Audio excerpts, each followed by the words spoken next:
Fala galera, hoje nosso encontro é aqui, mais uma videoaula para vocês. E hoje a aula vai ser sobre troca dos capilares arteriais. Pensa que aquelas trocas é só por conta de CO2, oxigênio ou mesmo a glicose que vai através ali dos seus gradientes de concentração? Nada disso. Isso envolve também pressão hidrostática e pressão colodosmótica. Mas o que será que é tudo isso? Bem, na aula de hoje vocês vão aprender que pressão hidrostática é aquela onde a água exerce sua força e pressão colodosmótica é aquela onde as proteínas plasmáticas vão estar exercendo a sua pressão. Então, lápis e um caderno na mão. Tá aí mais uma videoaula. Roda a vinheta!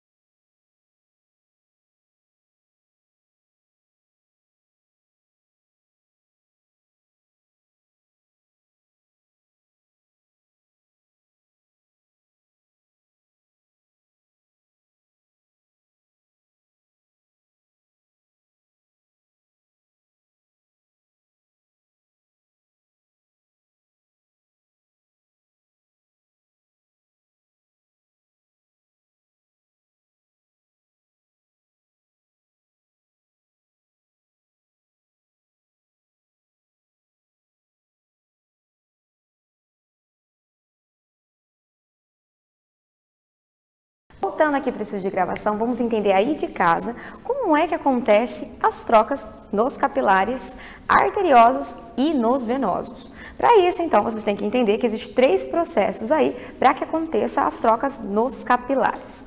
Para quem não sabe, as trocas nos capilares, por processo de difusão e transitose, é um processo lento. Mas como assim? Porque se eu penso em um capilar, teoricamente, esse processo deveria ser muito rápido, porque lá nos capilares a pressão deveria ser grande o suficiente.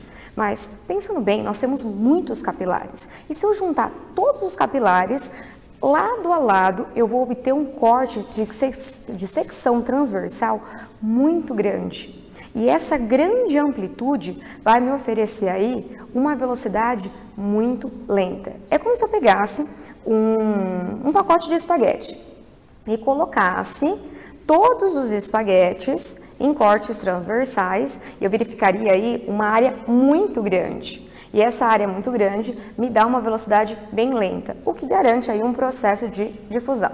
Mas o que seria essa difusão? A difusão ela é utilizada para a passagem do oxigênio e do CO2 através do seu gradiente de concentração. Então fica bem simples.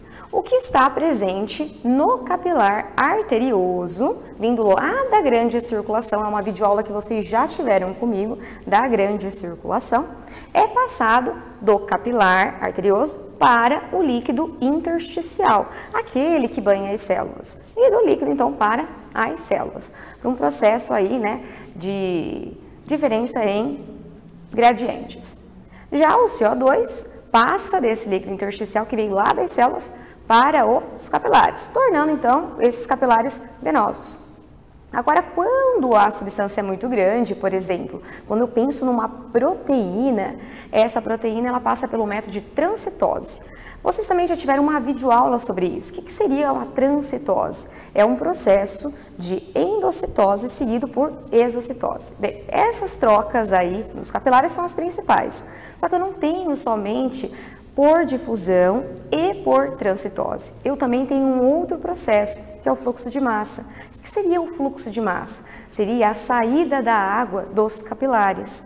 Esse fluxo de massa, ele está representado pela parte da filtração, que é quando a água ela sai do capilar indo em direção ao líquido intersticial, e pela absorção, que é quando a água retorna. Para vocês entenderem isso, vocês têm que saber 2 tipos de pressão, que seria a pressão hidrostática e a pressão coloidosmótica. A pressão hidrostática, ela vai estar representada pelo Hzinho aqui, ó, pH. Não é aquele pH lá que mede a acidez ou basicidade, não, tá? Aqui nesse caso vai ser hidrostática, que é a pressão da água. Coloidosmótica, que vai ser representado pelo π aqui, representa a quantidade de proteínas plasmáticas que eu vou ter aqui nesse capilar. Quem seriam as proteínas plasmáticas? Vocês também já tiveram uma videoaula sobre isso, lá em Fisiologia do Sangue. Essas proteínas plasmáticas são representadas principalmente pela albumina, produzida lá no fígado, que fica aqui, né, no sangue, ok? Então, quando eu penso em pressão hidrostática, eu tenho que pensar na água, no fluxo da água. E eu tenho que pensar assim, olha, se eu olhar por aqui, a pressão hidrostática do capilar é 32. Lá do capilar venoso é 15. Tá certo que são valores que vocês vão ter que memorizar. Mas como associar que no capilar arterioso é 32 e no venoso é 15? Para isso fica bem tranquilo. Se eu for pensar em uma mangueira, por exemplo, e eu tiver que regar, por exemplo, o jardim que está dentro da minha casa, e eu tenho também que regar as plantas que se encontram à frente da minha casa, mas, por exemplo, elas vão se encontrar próximo ao asfalto. Vamos pensar assim, primeiro eu vou regar as plantas que se encontram na minha casa. Então, estou lá com a mangueira, enfim, a água que circula no interior dessa mangueira representa, então, a pressão hidrostática. Pronto, terminei de fazer isso. Agora eu quero regar as plantas que estão na calçada, só que eu não posso abrir mais, né, essa torneira. E também não posso diminuir o diâmetro, né, lá apertar lá a mangueira para aumentar a pressão. Vou ter que trabalhar com a mesma pressão. Aí você vai dizer para mim, ué, mas eu vou demorar mais tempo para regar as plantas que se encontram lá fora. Sim, por que isso vai acontecer? Porque conforme aumenta a distância desse vaso, dessa mangueira, o atrito da água com a parede dos vasos vai acabar diminuindo a pressão. E é justamente o que eu quero que vocês entendam aí de casa. Então, a pressão do capilar arterioso vai ser maior do que a do capilar venoso, por conta de uma distância. Quanto maior a distância, menor a pressão. Tá, para isso ficou bem tranquilo.